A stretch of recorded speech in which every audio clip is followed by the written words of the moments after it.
Hello everyone, hope all of you are fine. Welcome to LIMS, Leiden Institute of Management and Sciences. I am Sundar Khan, your lecturer for the course of Composition and Comprehension. This is our fourth lecture. Now in this lecture we will discuss letters, means के कितने types के letters होते हैं, letter का format क्या होता है, style क्या होता है, लेटर का एक जो डिफरेंट टाइप्स होती हैं, फॉर्मल इनफॉर्मल, ये तमाम चीज़ें जो हैं हम लोग इस लेक्चर में डिस्कस करेंगे, ठीक है ना। तो लेटर जो होता है, पहले डेफिनेशन देख लेते हैं कि लेटर असल में होता क्या है। ठीक है, देखिए बेटा, आपको पेपर में दो तरह से क्वेश्चन आ सकते हैं। एक तो आपको कहा जा सकता है कि आपने लेटर लिखना है to a friend, to a father, to anywhere, ठीक है ना। और एक आपसे क्वेश्चन किया जा सकता है कि लेटर का फॉर्मेट क्या है या कितने टाइप्स के लेटर्स होते हैं। मीन्स कि शॉर्ट क्वेश्चन में भी आपसे पूछा जा सकता है कि लेटर होते कितने टाइप्स के हैं, या सैल्यूटेशंस क्या होती हैं, ग्रीटिंग्स क्या होती हैं। तो ये तमाम चीज़ें जो हैं लेटर से रिलेटेड, तो आपको दोनों तरह से ही तैयार करना होगा, ठीक है। अगर हम लेटर को देखें तो लेटर की डेफिनेशन अगर हम देखें तो ये जो है, ये रिटन या टाइप्ड जो है वो मैसेज होता है from one person to another. अब रिटन और टाइप्ड का मतलब ये है कि लेटर जो है ये आप टाइप भी कर सकते हो और आप इसे बाय हैंड भी राइट जो है वो कर सकते हो। तो दोनों तरह से जो है आप कर सकते हो। आप लोग जो हो लेटर वो आप लोग अपने हाथ से भी लिख सकते हो, हैंड रिटन फॉर्म में भी हो सकता है, और आप उसे जो हो वो टाइप भी कर सकते हो। और ये एक इंसान लिखता है दूसरे इंसान के लिए, means from one person to another, ठीक है। अब स्टोरी, अगर हम हिस्ट्री इसकी चेक करें तो historically letters were the only reliable means of communications between two persons at different locations. आपको भी पता है कि सबसे पहले जो है वो लेटर ही है एक फॉर्म ऑफ कम्युनिकेशन जो कि यूज़ होता था, और ये काफ़ी अरसे से मीन्स के मैसेजेस जाया करते थे। मतलब लेटर भी एक आप कह सकते हैं कि रिटन मैसेजेस जो हैं ये तो बहुत अरसे से जो है हिस्ट्री में पीछे चले जाएं आप लोग, बहुत अरसे से जो हैं वो जाते हैं। एक कंट्री दूसरी कंट्री को लिखा करते थे, मतलब बादशाह ही, और बादशाह जो हैं वो अपने डिफरेंट जो उनके डिफरेंट रीजन्स और सिटीज़ में जो हुकूमत कर रहे होते थे उनको भी रिटन फॉर्म में ही जो है वो इंस्ट्रक्शंस देते थे। अब ये अलग बात है कि वो रिटन फॉर्म में इंस्ट्रक्शंस जो हैं वो चेंज होती एक या कम्युनिकेशन का तरीका था और वो फिर रिटन फॉर्म में चेंज होता लेटर की फॉर्म जो है वो अख्तियार कर लेता है। अच्छा, रोल ऑफ लेटर की बात करें कम्युनिकेशन में तो वही बात है, 19th सेंचुरी में जो रोल है वो इसका बहुत ज़्यादा चेंज हुआ। पहले मैंने आपको बताया ना, रिटन फॉर्म में इंस्ट्रक्शंस दी जाती थी या कोई बहुत इंपॉर्टेंट बात होती थी तो जस्ट वही, क्योंकि पेपर और पेन भी इतना अवेलेबल नहीं होता था, डिफरेंट चीज़ों के ऊपर रिटन फॉर्म में जो है वो चीज़ें जो है वो दी जाती थी। तो 19th सेंचुरी में जो है एक सिग्निफिकेंट चेंज आई थी, इंपॉर्टेंट चेंज आई थी लेटर के थ्रू जो कम्युनिकेशन होती थी। कम्युनिकेशन का मतलब है, आप कह सकते हैं कि अपनी बात दूसरी जगह तक पहुँचाना या एक दूसरे को अपना मतलब समझाना। तो वो 19th सेंचुरी में एक सिग्निफिकेंट और इम्पॉर्टेंट चेंज आई थी लेटर में, और वो है कि it is a written form of communication. उसे चेंज कर दिया गया, स्पेसिफिकली एड्रेस किया गया पर्सन को या फिल्म को। मींस कि अब जो हम लोग लेटर्स यूज़ करते हैं 19th सेंचुरी से वो लेटर्स जो हैं वो यूज़ होना स्टार्ट हुए हैं। और उसके अंदर क्या होता है कि हम लोग जो है अब ये जो एक रिटन फॉर्म बनी है कम्युनिकेशन की, इसके अंदर हम क्या करते हैं, हम स्पेसिफिकली एड्रेस करते हैं एक पर्सन को। आप एक फिल्म भी कह सकते हैं, फिल्म का मतलब है किसी भी कंपनी को, या और कंपनी को भी लेटर्स आप लोग, जिस तरह कोई पोस्ट आती है तो उसके ऊपर जो हो आप लोग उससे क्यूरीज मीन्स के क्वेश्चंस वगैरह पूछने के लिए आप लोग लेटर लिख सकते हैं। तो उनको या फैमिली को, इस तरह से आप लोग जो डिफरेंट तरह से जो है डिफरेंट फॉर्म्स हैं लेटर की, डिफरेंट टाइप्स हैं लेटर की, जो हम डिफरेंट लोगों को एड्रेस करते हैं उनके ज़रिए। है असल में ये एक रिटन फॉर्म ऑफ कम्युनिकेशन ही। Letter is very easy to write. इसका जो वे ऑफ राइटिंग है या फॉर्मेट है वो बहुत ईजी है, और वैसे भी आप लोग इतने सालों से जो हो वो लेटर राइटिंग सीख रहे हो, तो आई होप कि आप लोगों को बहुत ज़्यादा जो है वो लेटर राइटिंग का आइडिया ऑलरेडी पहले से ही है। Pattern of letter is based on the relation between the writer and the receiver. और जो हमारा पैटर्न है लेटर का कि फॉर्मल है या इनफॉर्मल है या सेमी फॉर्मल है, ये डिपेंड करता है कि राइटर कौन है और उसका रिसीवर कौन है। अगर आप लोग जाहिर सी बात है फ्रेंड्स को लिख रहे हैं तो आप और तरह से लिखोगे, फैमिली को लिख रहे हो तो और तरह से लिखोगे, और अगर आप किसी को ऑफिशियल लेटर लिख रहे हो, कोई आपने ऑफिशियल बात करनी है, तो जाहिर सी बात है फिर उसका जो वर्डिंग होगी, उसका जो आप लोगों का बात करने का स्टाइल और आप लोगों का स्टार्टिंग का स्टाइल, वो तमाम चीज़ें जो है, हालांकि है तो वो भी वे ऑफ कम्युनिकेशन ही और रिटन वे ऑफ कम्युनिकेशन ही है, लेकिन सब कुछ बिल्कुल डिफरेंट होगा। तो ये जो चीज़ें हैं ना, ये वही बात है कि तमाम की तमाम चीज़ें जो होती हैं बिल्कुल जो होती हैं ये डिफरेंट होती हैं। ये डिपेंड करता है कि आप किस तरह का लेटर लिख रहे हो। ये इस चीज़ पर डिपेंड करता है कि आप किसको वो लेटर जो हो वो लिख रहे हो, आपने किसको वो सेंड करना है, उस लेटर का रिसीवर कौन है।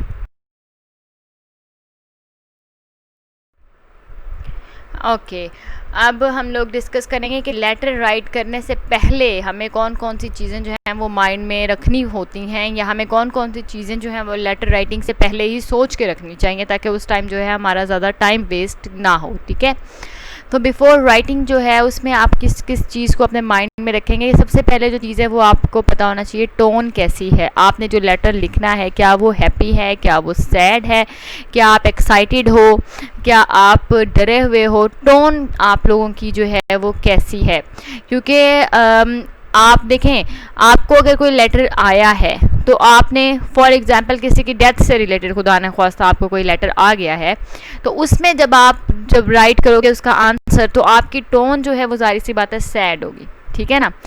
तो अगर आपको कोई मींस के अपने भाई बहन या किसी भी पर्सन की, अपने किसी जो है वो बहुत ही अच्छे फ्रेंड की शादी के बारे में इंफॉर्मेशन या मैरिज के बारे में पता चल रहा है कि उसकी हो रही है, तो आपकी टोन जो है वो एक्साइटेड होगी, हैप्पी होगी। ठीक है, तो आपको टोन जो है वो ख्याल रखनी पड़ती है, क्योंकि टोन के लिहाज से फिर आप लोगों ने वर्ड्स चूज़ करने होते हैं।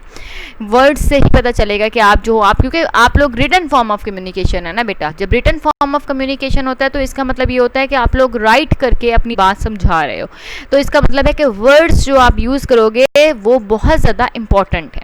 ठीक है, अच्छा, आप लोग किसको रिस्पॉन्ड कर रहे हो और आपकी टोन क्या है, ये जो दो चीज़ें हैं ये बहुत ज़्यादा इंपॉर्टेंट है। आप रिस्पॉन्ड किसे कर रहे हो, अपने फ्रेंड को, फैमिली मेम्बर को, किसी बड़े को, छोटे को, या किसी फिल्म को जहां आप लोगों ने अप्लाई करना था किसी जॉब के लिए।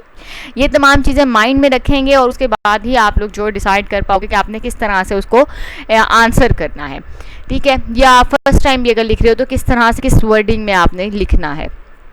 Identify your audience and purpose in order to determine the type of letter you will write.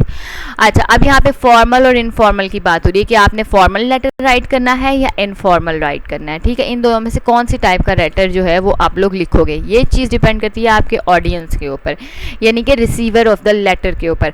अगर तो आप जो हो किसी को ऑफिशियल लेटर भेज रहे हो, अगर तो आप किसी की कंप्लेन कर रहे हो, अगर तो आप लोग जो किसी फिर्म में, कंपनी में जॉब के लिए लेटर दे रहे हो, तो that will be formal letter.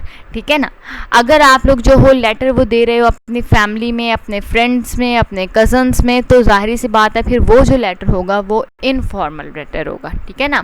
हम इनफॉर्मल और फॉर्मल अभी और भी डिटेल में जो है वो अभी डिस्कस करेंगे। अभी मैंने जस्ट आपको बताया है कि आपका जो लेटर है ये किस टाइप का लेटर आप लोग राइट कर रहे हो, ये दो चीज़ों पर डिपेंड करता है। एक तो पर्पज़ क्या है आपका, सेकेंडली आपकी ऑडियंस जो है, जो रिसीवर ऑफ द लेटर है वो कौन है। ठीक है ना। एनालाइज योर रीडर, आपका रीडर कौन है, सबसे पहले तो आप इस बात को सोचेंगे, हु इज़ योर रीडर। ठीक है ना। अच्छा, और एक और चीज़, पहले आपने देखना है कि आपका रीडर कौन है। सेकेंडली आपने ये नोट करना है कि जो चीज़ आप जो बात करने जा रहे हो, क्या वो आपका रीडर जो है वो उसके फेवर में है या वो उसके आपके रीडर के जो है वो फेवर में नहीं है। मीन्स के हो सकता है आप किसी को फॉर एग्ज़ाम्पल आप वही बात आ गई दोबारा, अगर आप डेथ का लेटर किसी को लिख रहे हो या मैरिज का लेटर किसी को लिख रहे हो, फॉर एग्जांपल आप अपनी जॉब की जो है वो न्यूज़ किसी पे ब्रेक कर रहे हो, तो ये न्यूज़ भी बताते हुए आपको ये पता होना चाहिए कि आप किसको लेटर लिख रहे हो। बिकॉज अगर आप किसी ऐसे इंसान को लिख रहे हो लेटर जो कि आपसे मतलब वैसे ही बहुत जेलस है और आपको उसे बताते हैं कि आपकी जॉब हो गई है बहुत अच्छी कंपनी में, तो जाहिर सी बात है फिर ये उसके फेवर में तो नहीं है ना। ठीक है ना। और आपको इस चीज़ का भी माइंड में रखना है कि आप इंप्रेशन जो है अपने लेटर से वो किस तरह का डालना चाह रहे हो अपने रीडर के ऊपर। आपका इंप्रेशन क्या है, आप किस तरह का इंप्रेशन डालना चाह रहे हो, तो ये सारी चीज़ें जो हैं वो आप लोग माइंड में रखोगे और उसके बाद ही आप लेटर लिखना स्टार्ट करोगे। मीन्स आपको पता होना चाहिए जिसको आप लेटर लिख रहे हैं उसके साथ आपका कनेक्शन क्या है, आपका रिलेशन किस हद तक है उसके साथ। ठीक है ना। वो आपकी खुशी में खुश होगा या वो आपकी खुशी में खुश नहीं होगा। ठीक है। जो बात आप उसको करने जा रहे हो क्या वो उसके फेवर में होगा या उसके अगेंस्ट होगा। ठीक है ना। या फिर वो किस तरह से आपकी बात को रिस्पॉन्ड करता है, रिएक्ट वो किस तरह से आपकी बात को करेगा। ठीक है ना। आपको इस चीज़ को भी माइंड में रखना होता है कि रिटन फॉर्म ऑफ कम्युनिकेशन है ये, तो आप लोगों ने कोई भी फॉर एग्जांपल आप किसी को लेटर लिख रहे हो, तो आप जब लिख रहे हो तो इस चीज़ को फ़ौरन माइंड में रखें कि आपने ये सोच के लेटर लिखना है कि जिसको आप लेटर लिख रहे हो और जो बात आप लिख रहे हो, जो भी आपका पर्पज़ ऑफ राइटिंग है, उस पर्पज़ ऑफ राइटिंग की वजह से जो आपका रिसीवर है, जो आपका रीडर है, वो किस तरह से रिस्पॉन्ड करता है। ठीक है ना। इस तरह से ना करें कि आपका लेटर पढ़ के खुदा ना ख्वास्ता किसी की डेथ हो जाए, इस तरह की बातें आप लेटर में मत लिखिएगा। अच्छा, हु इज़ योर रीडर, आपका रीडर कौन है, और एनालाइज करें अपने रीडर को। ये तमाम चीज़ें हमने डिस्कस कर ली हैं कि आपने ये चीज़ें माइंड में रखनी है कि आप लेटर जिसको लिख रहे हो, या आप सबसे पहले आपके ऑडियंस कौन है, फिर आपका पर्पज़ ऑफ राइटिंग क्या है, सेकेंडली आपका पर्पज़ ऑफ राइटिंग क्या है, फिर आपने डिटरमिन करना है कि आप लोगों ने कौन सा जो पैटर्न है वो लेटर का फॉलो करना है, फॉर्मल या इनफॉर्मल। आपको अपने रीडर को एनालाइज करना है, वो किस हद तक आपकी बात जो है वो सुन सकता है और बर्दाश्त कर सकता है, आपका रीडर है कौन। अच्छा, फिर आप लोग यही बात कि जो बात आप कर रहे हो क्या वो आपके रीडर के फेवर में होगी या अगेंस्ट होगी, या जो बात आप कर रहे हो उस पर आपका रीडर जो है वो रिस्पॉन्ड कैसे करेगा, ठीक है ना। और आपको किस टाइप का इम्प्रेशन जो है वो अपने रीडर के ऊपर डालना चाह रहे हो, मीन्स कि आपकी टोन किस तरह की होनी चाहिए, ठीक है। ये तमाम चीज़ें आप माइंड में रखेंगे, देन आप लेटर राइटिंग जो है वो स्टार्ट करेंगे। लेटर मैकेनिक्स, प्रोनाउन की अगर हम बात करें तो the use of personal pronouns is important in letter, means कि हम लोगों ने पर्सनल प्रोनाउन जो हैं वो लेटर के अंदर जो है वो हमने यूज़ करने। I, she, he, it, they, you, ये वो प्रोनाउंस हैं जो कि आप यूज़ करते हो अपने लेटर राइटिंग के अंदर। अच्छा, लेटर राइटिंग के अंदर आपने थर्ड पर्सन प्रोनाउन यूज़ नहीं करना, यानी कि थर्ड पर्सन यूज़ नहीं करना, द राइटर, ठीक है। आपने अपने आपको as a third person use करके नहीं, यानी कि आप ये नहीं कह सकते कि आपका नाम अली और आप लेटर लिख रहे हो कि अली लेटर लिखता है, अली ये कहता है, आपने ऐसे नहीं कहना, ठीक है ना।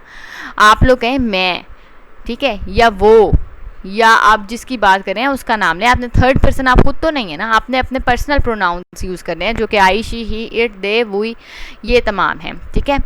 It is perfectly natural and appropriate to refer to yourself as I, to the reader as you। अच्छा, यानी कि ये एक नेचुरल सा फिनोमेना है कि जब आप लेटर लिख रहे हो तो आप जब जो लिख रहा है, जो राइटर है, जो सेंडर है, वो अपने आप को मैं कहूँगा, मतलब मैं कहे, और जो रिसीवर है, जो रीडर ऑफ द राइटर है, वो अपने उसको, वो जो राइटर है वो तुम कहे। यानी कि अगर मैं लेटर लिख रही हूँ तो मैं अपने आप को मैं कहूँगी और आप रिसीवर हैं तो तुम कहूँगी आपको, ठीक है ना। तो आप लोग लेटर राइटिंग की ये तमाम चीज़ें जो हैं राइटिंग से पहले ही आप लोगों को पता होनी चाहिए कि आपने प्रोनाउन कौन से यूज़ करने हैं, आपने कौन कौन सी चीज़ों का ख्याल रखना है जब आप लेटर राइट कर रहे हो।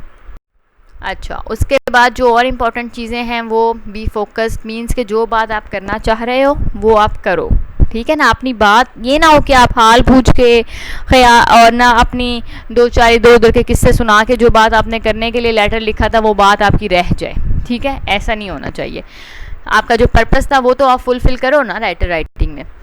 Do not right confused over long letters, यानी कि बेशक आप फॉर्मल लिख रहे हो, फॉर्मल तो वैसे ही शॉर्ट लेटर्स होते हैं, इनफॉर्मल अगर आप लेटर लिख रहे हो तो वो भी इतने ज़्यादा लंबे ना लिखें कि आप पता नहीं कौन कौन से किस्से कहानियाँ सुना रहे हैं और अपने रीडर को जो है वो आप कंफ्यूज करे हो, या वो आपका लेटर दे के वैसे ही भाग जाइए तो बहुत लंबा लिखता है, भाई मैं इतना लंबा नहीं पढ़ सकता, ठीक है, इस तरह का काम ना करें, नॉर्मल लेटर लिखना है। Do not be rude, letter writing में देखें अब जो वर्ड्स आप लोग यूज़ कर रहे हो ना वो वर्ड्स आपका इंप्रेशन आपके रीडर पे डाल रहे हैं। तो बेशक आपकी इंटेंशन अच्छी हो लेकिन आपके वर्ड्स जो हैं वो हार्श हों, वो रूड हों, तो आपका इंप्रेशन जो है वो हार्श और रूड और गुस्से वाला ही जाएगा। तो कोशिश करें कि वर्डिंग और टोन जो है आपके लेटर की, जो लहजा है आपके लेटर का, वो इस तरह का होना चाहिए कि वो मतलब गुस्से वाला ना हो, वो नॉर्मल हो या केयरिंग लहजा हो, ताकि आप जिसको लिख रहे हैं उसको पता लगे कि हाँ जी आप जो हो वो एक आपका जो इम्प्रेशन है उसके ऊपर बहुत अच्छा पड़े। Do not try to impress with your writing please, very very very thank you. ये ना अक्सर लोग जो हैं मैसेजेस में भी कोई चीज़ हो जाती है तो उसमें इसी तरह से करते हैं, प्लीज़ प्लीज़ प्लीज़ प्लीज़ और very very very thank you, इस तरह की बातें जो है ना ये काइंडली अवॉइड करें, इन्हें जो है आप ना यूज़ करें इस तरह की बातों को। थैंक यू कहने से भी आपका मतलब पहुंच जाएगा और एक दफ़ा प्लीज़ कहने से भी जिसने आपकी बात माननी है वो मान ही जाएगा, ठीक है ना। तो इस तरह की राइटिंग को अवॉइड करना है आप लोगों ने। इस तरह से आप जो हो, इस तरह से कोई भी इंसान आपसे इम्प्रेस नहीं हो सकता, ठीक है ना। अगर आपको ये लग रहा है कि आप इस तरह की लिखेंगे या आप जो ऑब्वियस एक फ्लैटरी होती है ना वो आप करें ना तो वो ऑब्वियस होती है बेटा, इसीलिए उसे ऑब्वियस फ्लैटरी कहते हैं, और वो ना करें आप लोग, क्योंकि वो पता लग जाता है ना कि आप लोग बात करना क्या चाह रहे हो या कि किस बात का मकसद क्या है। तो इम्प्रेस करना है राइटिंग से तो अपनी टोन को, अपने वर्ड्स को आप लोग जो है इम्प्रूव करें, लेकिन इस तरह की जो लाइन्स हैं इसे अवॉइड करेंगे आप। Must be brief and concise, आपका लेटर जो है वो कोशिश करें कि ब्रीफ हो, यानी कि इतना लंबा ना हो, और कंसाइज हो। जो बात आप कर रहे हैं वो आप लोग विदाउट कन्फ्यूजन जो है वो अपने रीडर तक जो है वो पहुंचा सक रहे हो।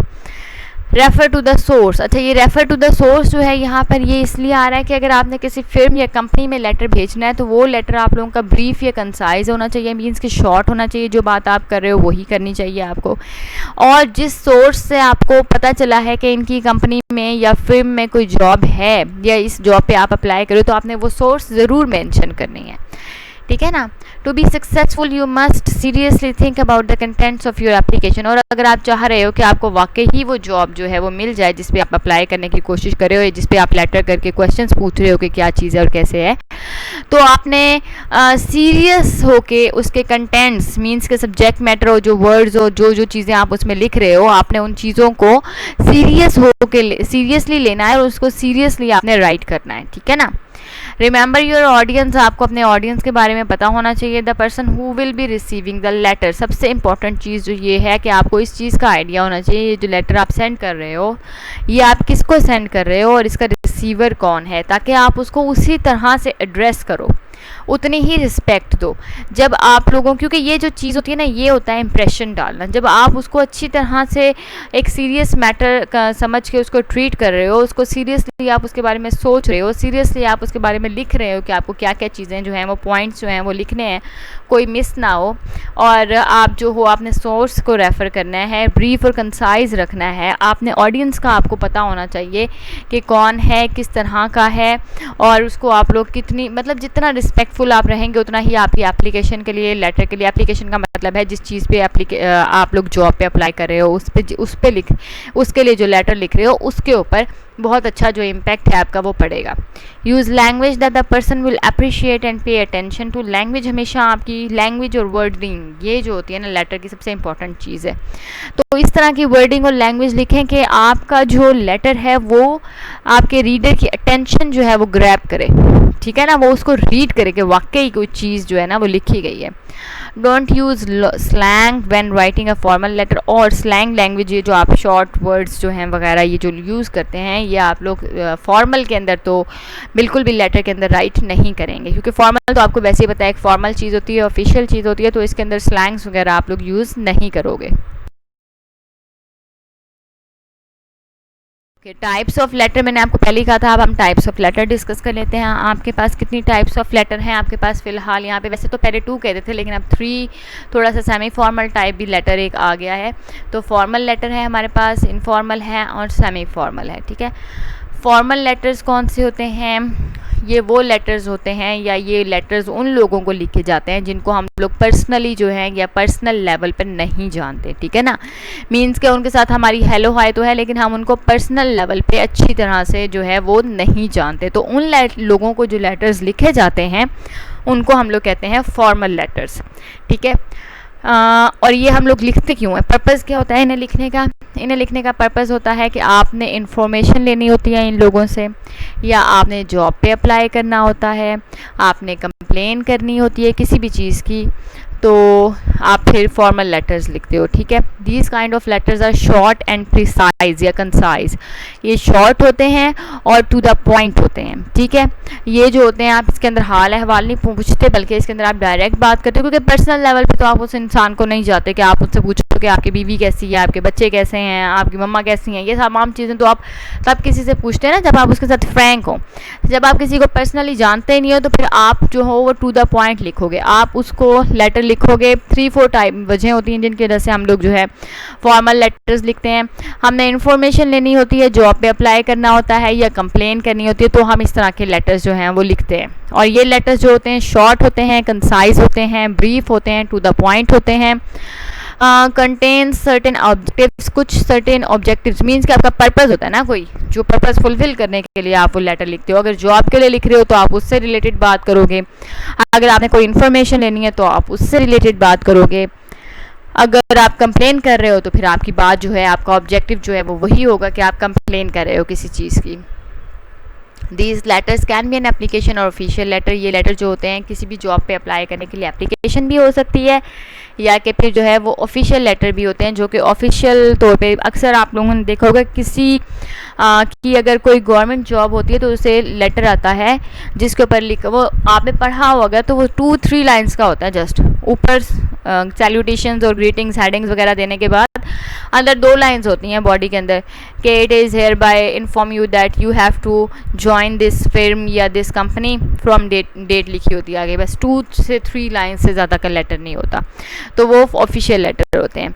It can be a letter to editor और लेटर टू द ऑर्गेनाइजेशन। वही बात है, लेटर एडिटर के लिए भी हो सकता है, ऑर्गेनाइजेशन के लिए भी हो सकता है।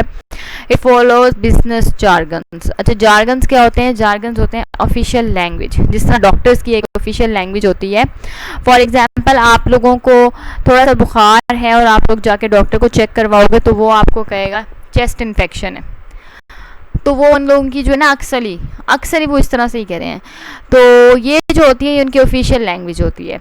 या आप जिस चीज़ को नाइफ कहते हो वो उनको कुछ और कहते हैं, वर्ड्स जो हैं उनके। फॉर एग्जांपल, आप एयरपोर्ट पे जाते हो तो एयरपोर्ट के ऊपर जब आप बैग्स आपके पास जौन से होते हैं, हम तमाम बैग्स को, हम तो हर बैग को बैग ही कहते हैं, वहाँ पे हर बैग का अलग से नाम होता है। यानी कि आप लोग कह रहे हो हैंड बैग हो गया, कैरी बैग हो गया, और जो है दूसरा मीन्स 3 to 4 नेम्स होते हैं बैग्स के, जो हम तो हर को क्योंकि बैग ही कहते हैं तो हमें तो बैग ही कहने की आदत है, लेकिन उन बैग्स में हर बैग का भी डिफरेंट नाम होता है, जो कि वहाँ पे जो है वो जार्गन्स जो हैं वो यूज़ किए जाते हैं। तो हर एक ऑफिशियल आप कह सकते हैं कि प्रोफेशन की एक ऑफिशियल लैंग्वेज होती है या जार्गन्स होते हैं, जो कि सिर्फ उन्हीं लोगों को पता होते हैं जो कि उस प्रोफेशन से रिलेटेड होते हैं। हम लोगों को, ये नॉर्मल लोगों को नहीं पता होते, ठीक है ना। तो बिजनेस जार्गन्स इन्होंने हम लोग, यानी कि लेटर्स, अगर ऑफिशियल लेटर हम लिख रहे हैं जो कि फॉर्मल लेटर है, तो फिर उसमें बिजनेस जार्गन्स यूज़ किए जा सकते हैं, लेकिन वो भी उसी सूरत में होंगे अगर दोनों के दोनों receiver of the letter and the sender of the letter जो है वो एक ही बिजनेस या एक ही कंपनी या एक ही प्रोफेशन से अगर ताल्लुक़ रख रहा है, तो इस सूरत में, अदरवाइज़ नहीं। और स्लैंग्स तो हम यूज़ ही नहीं कर सकते, ये तो मैं आपको ऑलरेडी बता चुकी हूँ कि स्लैंग्स नहीं यूज़ करने हैं आप लोगों ने, ठीक है ना। इनफॉर्मल लेटर्स, सेकंड टाइप जो है लेटर्स की, इसमें क्या होता है कि ये लेटर्स जो हैं हम लोग उन लोगों के साथ में मीन्स कि अपने फ्रेंड्स और फैमिली को भेजते हैं ताकि हम उनके साथ टच में रहें, हमें उनके बारे में पता लगता रहे, उन्हें हमारे बारे में पता लगता रहे। अभी तो मोबाइल फ़ोन्स यूज़ होते हैं, मतलब मोबाइल फ़ोन बहुत ही ज़्यादा आम हो गया है, कॉमन हो गया है, वरना कुछ अर्से तक पहले तक भी इनफॉर्मल लेटर्स जो थे वो यूज़ किए जाते थे, स्पेशली उन स्टूडेंट्स के लिए जो कि हॉस्टल में रहते हैं, वो लोग यूज़ करते थे, उनकी फैमिलीज़ यूज़ करती थी, या वो लोग जो कि दूसरी सिटीज़ में जॉब्स करते हैं तो वो लोग जो हैं वो इनफॉर्मल लेटर जो वो बहुत ज़्यादा जो है वो यूज़ करते थे। अच्छा, जो इनफॉर्मल लेटर होते हैं उसमें बहुत ज़्यादा बातें होती हैं, मीन्स कि अपनी आप लोग सुबह की रूटीन, दोपहर की रूटीन, रात की रूटीन, दोपहर को क्या खाया था, सुबह को क्या खाया था, तो बच्चे इसी तरह की बातें करते हैं, मतलब बहुत ज़्यादा चैटी होते हैं और इनफॉर्मल होते हैं किसी किस्म के। उसके अंदर आप लोग किसी रूल को आप लोग जो है ना कि फॉलो नहीं करते कि हमने ये बात नहीं करनी तो हमने ये बात नहीं करनी, तमाम बातें आप लोग शेयरिंग ही करते थे आप लोग कम्युनिकेशन करके अपने घर वालों के साथ। When we need to communicate a lot of information, जब हमने बहुत ज़्यादा बात जो है वो करनी होगी, काफ़ी ज़्यादा इन्फॉर्मेशन देनी होगी इनफॉर्मल वे में, तो हम लोग जो है वो इनफॉर्मल लेटर जो हैं वो यूज़ करते हैं। When we want to communicate something that is difficult to say face to face. अच्छा, ये जो चीज़ें हैं ये इनफॉर्मल लेटर में होती हैं कि अक्सर जो है जब आप कोई बात करना चाह रहे होते हैं अपने घर वालों से या अपने फ्रेंड्स से, और आप वो बात जो है फ़ेस टू फेस नहीं कर पाते, या आप जिस तरह आपके फादर अगर बहुत ज़्यादा गुस्से वाले हों और आपने उनसे कोई बात करनी है और आप उनसे फ़ेस टू फेस बात ना कर पा रहे हो, तो इनफॉर्मल लेटर जो है वो आप लिख कर ईज़िली अपनी बात जो है वो पहुँचा सकते हैं। अच्छा, to mark some special occasion, यानी कि आपको कोई स्पेशल ओकेजन है तो उसके ऊपर आप कोई स्पेशल थिंग करना चाह रहे हो तो भी आप इनफॉर्मल लेटर लिख सकते हो, ठीक है। This kind of letters are written to friends and relatives, ये मैं आपको ऑलरेडी बता चुकी हूँ। फ्रेंड्स और फैमिली को या रिलेटिव्स को, कज़न्स को, इन लोगों को आप लोग लिखते हैं इनफॉर्मल लेटर, और इसमें बहुत ज़्यादा इन्फॉर्मेशन आप लोग जो हो वो प्रोवाइड करते हो एट अ टाइम, और ये चैटी होते हैं, इनफॉर्मल होते हैं, और कोई बात अगर आप फेस टू फेस नहीं कर सकते तो वो आप रिटन फॉर्म में करते हो तो फिर उसको इनफॉर्मल लेटर कहते हैं, ठीक है। ये जो लेटर होते हैं अगर इनकी क्वालिटीज़ देखें हम तो ये एक्सप्रेसिव होते हैं, मीन्स कि हर चीज़ आप लोग इमोशंस एक्सप्रेस करते हो, आप लोग अपनी फीलिंग्स एक्सप्रेस करते हो। इमोशनल अंडरटोन यानी कि आप लोग इमोशंस अपने, जो वही बात है, इमोशंस आप लोग अपने इमोशंस आप लोग वर्ड्स के ज़रिए जो है वो बताने की कोशिश कर रहे होते हो। आप लोगों के जो वर्ड्स होते हैं वो आपके इमोशंस से, आपकी फीलिंग्स से जो हैं वो भरे होते हैं, और इसी चीज़ को हम एक्सप्रेसिव भी कहते हैं। और जनरली लेंथी होते हैं, यानी कि काफ़ी सारी इन्फॉर्मेशन इसके अंदर जो है आप कन्वे करने की कोशिश करते हो, तो ये जनरली जो है वैसे ही लेंथी होते हैं। लेकिन जिस तरह मैंने आपसे पहले भी कहा, लेंथी बेशक हो लेकिन कुछ ज़रूर से ज़्यादा लेंथी ना हो, ठीक है, कि पढ़ने वाला बोर हो जाए, इतना लेंथी नहीं होना चाहिए। तो लेंथी हो लेकिन इस चीज़ का ख्याल करें कि बहुत ज़्यादा लेंथी ना हो जाए। सेमी फॉर्मल लेटर्स, ये हमारी थर्ड टाइप है लेटर्स की। सेमी फॉर्मल लेटर्स में we write semi formal letters to people that we do not know very well, means कि हम उन्हें जानते हैं लेकिन बहुत अच्छी तरह से नहीं जानते, ठीक है। और इसके अंदर क्या होता है, compare some expressions of informal and semi formal letter. अब हम देखेंगे कि इनफॉर्मल और सेमी फॉर्मल लेटर को हम लोग किस तरह से थोड़ा सा डिफरेंट कर सकते हैं, क्योंकि इन लोगों को भी, जिनको हम सेमी फॉर्मल लेटर भेज रहे हैं, इनको भी हम लोग पर्सनली तो नहीं जानते ना, कुछ थोड़ा बहुत जानते हैं। इनफॉर्मल लोगों से ज़्यादा अच्छी तरह जानते हैं। जिस तरह के इनफॉर्मल तो लेटर्स आप लोग ऑफिशियली भेजते हो, तो उसमें तो आप जारी बात है, अगर अपने CEO को या अपने जो कंपनी के ऑनर है उसे आप लेटर भेज रहे हो, तो जाहिर सी बात है वो तो फिर और ही लेवल के ऊपर होगा। लेकिन अगर आप किसी ऐसे इंसान को भेज रहे हो जो कि आपके साथ ठीक है काम कर रहा है, या हेलो हाय है आपकी उसके साथ, तो उसे भी आप इनफॉर्मल यानी कि सेमी फॉर्मल लेटर ही भेजोगे। तो अब हम डिफरेंस देख लेते हैं कि इनफॉर्मल और सेमी फॉर्मल का डिफरेंस क्या होता है, ठीक है। इनफॉर्मल अगर है तो उसमें अगर आप लाइन लिख रहे हो, I am sorry but I can't come on Friday night, ठीक है ना, आप पहले अपोलोजाइज कर रहे हो, देन आप रीज़न दे रहे हो। सेमी फॉर्मल अगर लेटर हमारा होगा तो उसके अंदर आप लिखोगे, I am afraid I won't be able to come on Friday in the evening, ठीक है ना। आपने इसमें माफ़ी नहीं मांगी, आपने सेमी फॉर्मल में माफ़ी नहीं मांगी, हालांकि बात आप लोगों की एक ही है, ठीक है ना, आप लोगों की बात एक ही है, लेकिन आप लोगों की टोन और वर्ड्स जो हैं वो डिफरेंट है। इनफॉर्मल के अंदर आप लोगों ने पहले उनसे एक्सक्यूज़ किया है, और सेमी फॉर्मल के अंदर आपने जस्ट एक बात कही है कि I am afraid I won't be able to come on Friday in the evening, यानी कि आपने उनको सेमी फॉर्मल के अंदर सिर्फ इन्फॉर्म किया है कि आप नहीं आओगे, जबकि इनफॉर्मल के अंदर आपने पहले एक्सक्यूज़ किया है, आपने पहले माफ़ी मांगी है, देन आपने अपनी बात की है, ठीक है।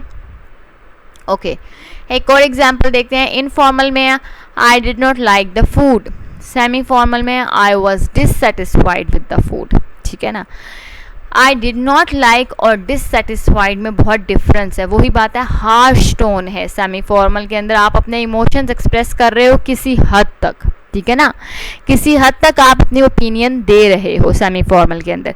इनफॉर्मल के अंदर नहीं दे रहे। इनफॉर्मल के अंदर आपने सिर्फ ये कहा आई did not like the food, ठीक है, कुछ आपने बताया तो ज़रूर है कि मुझे अच्छा नहीं लगा, लेकिन आपने अपना कितना अच्छा नहीं लगा ये आपने नहीं बताया, ये आपने सेमी फॉर्मल में बताया कि मुझे कितना अच्छा नहीं लगा, यानी कि डिससेटिस्फाइड, बिल्कुल भी अच्छा नहीं लगा। तो यही सेमी फॉर्मल और इनफॉर्मल का डिफरेंस है कि सेमी फॉर्मल भी आप जो हो उन लोगों को देते हो जो जिन्हें आप अच्छी तरह से नहीं जानते, पर्सनल लेवल पे नहीं जानते, और इनफॉर्मल भी, लेकिन जो टोन और वर्ड्स आप लोग यूज़ करते हो वो थोड़ा सा डिफरेंस है, क्योंकि सेमी फॉर्मल में आप अपनी ओपिनियन और एक्सप्रेशंस जो हैं वो कुछ हद तक आप शेयर करते हो। ओके, अब कुछ थिंग्स हैं, कुछ चीज़ें हैं जो कि आपने रिमेंबर करनी है, अपने माइंड में रखनी है जब आप लेटर राइट कर रहे हो। तो पहले सबसे इम्पॉर्टेंट चीज़ ये है कि आपने सबसे पहले ये चीज़ डिसाइड करनी है कि आपका लेटर कितना फॉर्मल होना चाहिए, यही यानी कि वही बात है, सेमी फॉर्मल है या फॉर्मल है, ठीक है ना। तो कितना फॉर्मल होना चाहिए, कितना आप लोग उस इंसान को जिसको आप लेटर लिख रहे हो आप उसकी रिस्पेक्ट करते हो, या कितना वो जो इंसान है उसकी पोजीशन में और आपकी पोजीशन में डिफरेंस क्या है। How you write the letter will depend on your relationship with the recipient, वही बात है, जो रिसीवर ऑफ द लेटर है उसके और आपके रिलेशनशिप के ऊपर डिपेंड करता है कि आपका लेटर जो है वो कितना फॉर्मल होगा, कौन सी टोन और एक्सप्रेशंस आप लोग यूज़ कर सकते हो और कौन सी नहीं कर सकते। If you are writing to anyone with whom you hope to have a professional relationship, the letter should be formal, यानी कि एक ऐसा इंसान जिसके साथ आप सोच रहे हो, आपकी उम्मीद है कि आपका प्रोफेशनल रिलेशनशिप होगा, तो उसके लिए तो आपका लेटर जो है वो कम्प्लीटली फॉर्मल होगा, ठीक है। यानी कि short, concise, to the point और विदाउट इमोशंस। ठीक है, आप इमोशंस अपने शो नहीं करोगे, आप एक्सप्रेशंस नहीं शो करोगे, आपकी टोन जो है, टोन ऑफ लेटर जो है वो रिस्पेक्टफुल होनी चाहिए, आपका इंप्रेशन उसी से पड़ेगा। If you are writing to someone you know very well the letter should be informal. जाहिर बात है, जिसको आप पर्सनल लेवल पे जानते हो, अगर आप उसको लेटर लिख रहे हो तो आपका लेटर इनफॉर्मल होगा। ठीक है ना। और फिर सेकंड जो चीज़ आपने डिसाइड करनी है वो ये कि आपका हैंड रिटन होना चाहिए लेटर, या आपने टाइप करके भेजना है। ठीक है, ये चीज़ भी जाहिर बात है इंपॉर्टेंट चीज़ है कि आप खुद लिखोगे या आप टाइप करोगे। The way you choose to send your letters also indicates a degree of formality. अच्छा, अब जिस तरह से आप अपना लेटर सेंड करते हो, जिस लेटर में डाल के, जो उसका लिफाफा होता है उसके अंदर कवर में डाल के, और जिस तरह से आप सेंड कर रहे हो, वो भी चीज़ जो है वो फॉर्मेलिटी के अंदर आती है कि आप कितने फॉर्मल तरीके से लेटर जो है वो सेंड कर रहे हो। ठीक है ना। Most formal letters should be typed and Saint through post. जो फॉर्मल लेटर्स होते हैं वो टाइप्ड होते हैं, उन्हें टाइप फॉर्म में ही लिखना चाहिए, क्योंकि राइटिंग तो, अब जारी बात है, अगर आपकी राइटिंग इतनी अच्छी नहीं है तो वो समझने में भी मसला होगा। और फॉर्मल लेटर्स में, ऑफिशियल काम में जो है वो इस तरह के काम में टाइम वेस्ट होता है, तो आप टाइप करके लेटर लिखो और उसे पोस्ट के ज़रिए जो है आप सेंड करो। जबकि इनफॉर्मल लेटर जो है वो ईमेल में भी और हैंड रिटन भी हो सकता है, दोनों तरह से जो है वो एक्सेप्टेबल होता है इनफॉर्मल, क्योंकि इनफॉर्मल के तो मैंने आपको पहले ही बताया ना, कुछ ख़ास रूल्स हैं नहीं। ओके, अब हम जो हैं हम कैटेगरीज़ देखेंगे, कौन कौन सी लेटर की कैटेगरीज़ होती हैं। तो 2 मेन कैटेगरीज़ हैं लेटर्स की। नंबर 1 जो है ये है पर्सनल लेटर्स। पर्सनल लेटर्स में कौन कौन से लेटर्स आ जाते हैं ये हम ऑलरेडी डिस्कस कर चुके हैं, जो कि इनफॉर्मल हमारी जो लेटर्स होते हैं, जिसको इनफॉर्मल कंपोजिशन भी मैंने कहा हुआ है, यानी कि हम लोग जो कि लिखते हैं अपने फ्रेंड्स, फैमिली मेम्बर्स के लिए, रिलेटिव्स के लिए, सिबलिंग्स के लिए, वो लेटर जो होते हैं वो इनफॉर्मल लेटर होते हैं, और वही जो होते हैं वो पर्सनल लेटर्स होते हैं, क्योंकि उसके अंदर हम लोग अपने पर्सनल कंसर्न्स, अपने personal matters, personal emotions, experiences जो होते हैं वो हम शो करते हैं, और इसके अंदर कोई भी प्रोफेशनल कंसर्न जो होता है वो हम लोग शो नहीं करते, यानी कि कोई भी प्रोफेशनल बात जो होती है या ऑफिशियल जो कोई बात होती है वो हम इन लेटर्स में नहीं लिखते। तो वो लेटर्स जिसके अंदर हमारे पर्सनल इमोशंस होते हैं, हमारे कंसर्न्स होते हैं, उन लेटर को कहते हैं पर्सनल लेटर्स। और ये लेटर्स हम लोग लिखते हैं अपने पेरेंट्स को, क्लोज रिलेटिव्स को और क्लोज फ्रेंड्स को। ठीक है ना। ये लेटर्स हम लोग पेरेंट्स को, क्लोज रिलेटिव्स को, क्लोज फ्रेंड्स को, फैमिली मेम्बर्स को, सिबलिंग्स को हम लोग लिखते हैं पर्सनल लेटर्स। अब इसके अंदर भी डिफरेंट कैटेगरीज हैं पर्सनल लेटर्स के अंदर। मींस कि हम लोग अपोलॉजीज़ लिखते हैं, appreciation, thank you for favours, kindness, congratulations, invitations, offering condolences जो हैं वो हम लोग पर्सनल लेटर्स लिखते हैं। मींस कि हम लोग किसी से माफ़ी मांग रहे हैं, किसी चीज़ को अप्रिशिएट कर रहे हैं, किसी को हम लोग जो हैं वो थैंक्स बोल रहे हैं, हमें किसी से फेवर चाहिए, हम किसी के साथ जो है वो सिंपैथी शो कर रहे हैं, या किसी को हम गेट वेल सून के लिए लेटर लिख रहे हैं, तो ये तमाम जो हैं ये पर्सनल लेटर्स में आ जाते हैं। ठीक है ना, क्योंकि हम इसमें इमोशंस ही शो करते हैं। अच्छा, पर्पस क्या होता है पर्सनल लेटर का? पर्सनल लेटर का पर्पस ये होता है कि आप लोग ये जो लेटर्स होते हो ना, ये कन्वे करते हैं आपकी पर्सनल इन्फॉर्मेशन। ठीक है ना, कि आप कन्वे कर रहे हो अपनी पर्सनल इन्फॉर्मेशन, यानी कि जिन लेटर्स में हम लोग पर्सनल अपनी इन्फॉर्मेशन जो है वो डिस्क्लोज़ करते हैं या इमोशंस हम अपने एक्सप्रेस करते हैं, तो उन लेटर्स को हम लोग पर्सनल लेटर कहते हैं। यही हमारा पर्पस यही होता है लेटर लिखने का, पर्सनल लेटर के उसके अंदर हम लोग अपनी पर्सनल इन्फॉर्मेशन को बताएंगे, डिस्क्लोज़ करेंगे। दे show caring and concern for friends and relations. और इन लेटर्स में हम लोग जो है अपने फ्रेंड्स और रिलेटिव्स के लिए शो करते हैं केयर और अपना कंसर्न। ठीक है ना, हम लोग अपना कंसर्न और केयर जो है वो अपने friends, relatives, siblings, family members के लिए शो करते हैं पर्सनल लेटर्स में। और अगर हम लोग ये लेटर्स जो हैं ये हैंड रिटन लिखें तो फिर ये डेमोन्स्ट्रेट करता है कि हमारा लेवल ऑफ केयरिंग क्या है। क्योंकि देखें, आप लोग एक चीज़ जो है वो टाइप कर रहे हो और एक चीज़ जो है वो आप अपने हैंड से जो है वो राइट कर रहे हो, तो दोनों का एक बहुत डिफरेंस है। तो पर्सनल लेटर्स जो होते हैं वो अक्सर जो लोग होते हैं वो हैंड रिटन ही देते हैं कि ये जो चीज़ है ये हमारे इमोशंस शो कर रही है। ठीक है ना। सेकेंड कैटेगरी है बिजनेस लेटर्स या फॉर्मल लेटर्स कह लें। तो ये जो लेटर होते हैं ये फॉर्मल लैंग्वेज में लिखे जाते हैं और इनको यूज़ किया जाता है from one business organisation to another, यानी कि एक पर्सन से दूसरे पर्सन तक भी लिखा जाता है, लेकिन बेसिकली ये जो होते हैं ये वन ऑर्गेनाइजेशन यानी कि one company to another company और फिल्म में भी जो है ये लिखे जाते हैं। बिज़नेस लेटर्स जो होते हैं ये कम डॉक्यूमेंट्स होते हैं जिनको लिखा जाता है टू परसुएड और इन्फॉर्म रीडर्स। मीन्स के ये बिजनेस लेटर्स जो हमारे होते हैं ये एक किस्म के डॉक्यूमेंट्स होते हैं जो कि हम लोग लिखते हैं ताकि हम लोग अपने रीडर्स को किसी बात पे मना सकें या कोई इन्फॉर्मेशन जो है या इंस्ट्रक्शंस जो हैं वो उसको दे सकें, इन्फॉर्म कर सकें, ठीक है ना। फॉर एग्जांपल भी मैंने आपको दिया हुआ है, from a candidate requesting your vote, यानी कि कोई जिस तरह आजकल ये लॉयर्स के होते हैं अक्सर ही जो आप लोगों के इलेक्शंस हो रहे होते हैं लॉयर्स के, तो वो क्या करते हैं, वो बार काउंसिल में एक दूसरे को परसुएड ही करते हैं। तो वो अगर आप लोग रिटन फॉर्म में करेंगे तो फिर आप इसी तरह होंगे कि एक कैंडिडेट जो रिक्वेस्ट कर रहा है फॉर वोट, ठीक है ना। एनालाइज अ कंसेप्ट और सिचुएशन भी आप लोग इसमें करते हो कि आप लोग किसी सिचुएशन को एनालाइज करते हो या कोई कंसेप्ट को एनालाइज करते हो और फिर आप जो हो वो अपने हायर अप्स को अक्सर ही जो है वो उसकी रिपोर्ट बना के एक लेटर में देते हो। A letter from a human resources manager explaining the new payroll deposit system to the company employees, ये मैंने आपको एग्जाम्पल दी है कि अगर आप लोगों ने कंसेप्ट या सिचुएशन को एनालाइज करनी है तो उसको आप लेटर में किस तरह से लिखोगे। तो मैंने एग्जाम्पल दिया कि कोई मैनेजर है ह्यूमन रिसोर्स का जो कि क्या करता है कि वो बता रहा है कि जो नया पेरोल डिपॉजिट है सिस्टम वो किस तरह से काम करता है, एम्प्लॉयज़ को अपना बता रहा है, वर्कर्स को बता रहा है, किसी चीज़ का सॉल्यूशन आप प्रपोज करते हो तो इसकी किस तरह से आप पर्पस होगा, ये होगा letter offering a plan to reduce और प्रिवेंट स्कूल वायलेंस। ये एग्जाम्पल है, यानी कि आप एक लेटर लिख रहे हो जिसके अंदर आप ऑफ़र कर रहे हो कोई प्लान जो कि रिड्यूस करेगा या ख़त्म करेगा जो वायलेंस होता है स्कूल में, जो लड़ाई झगड़ा होता है या कोई किसी को मारपीट होती है या टीचर्स ही अगर आपके साथ बुरा सलूक करते हैं तो उस चीज़ को किस तरह से रिड्यूस किया जा सकता है, यानी कि कम किया जा सकता है या ख़त्म किया जा सकता है।